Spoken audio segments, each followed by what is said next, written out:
Heart attack అంటే మన గుండెలో 3 రక్తనాళాలు ఉంటాయి. దాంట్లో ఎటువంటి బ్లాక్ వచ్చినా సరే పేషెంట్‌కి ఫస్ట్‌గా ప్రెజెంట్ అయ్యేది గుండె నొప్పితోటి, అలాగే ఆయాసం, అలాగే బీపీ తక్కువ ఇలాంటి వాటితో వచ్చే అవకాశాలున్నాయి. దీన్ని హార్ట్ అటాక్ అంటారు. వెరాజ్ కార్డియాక్ అరెస్ట్ అంటే గుండె యొక్క లయ తప్పడం.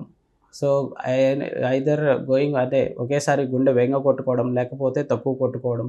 దానివల్ల ఏమవుతుందంటే సడెన్‌గా గుండె ఆగిపోతుంది. దాన్ని కార్డియాక్ అరెస్ట్ అంటారు. దీనికి కారణాలు గుండెలో రక్తనాళంలో బ్లాక్స్ ఉన్నా సరే ఇలా రావచ్చు. లేకపోతే గుండె యొక్క కండరంలో లోపం ఉన్నా, అలాగే గుండె యొక్క ఎలక్ట్రిక్ సర్క్యూట్ దాన్ని కండక్షన్ సిస్టమ్ అంటారు. దాంట్లో బ్లాక్ ఏమైనా ఇబ్బంది ఉన్నా సరే ఇలాగ కార్డియాక్ అరెస్ట్ అయ్యే అవకాశం ఉంది.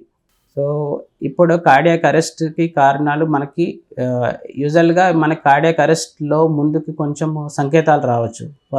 దానికి వివిధ సంకేతాలు ఏమిటంటే ఒక్కొక్కసారి తల తిరగడము, ఛాతీ నొప్పి రావడము, ఆయాసం రావడము ఇలాంటివి.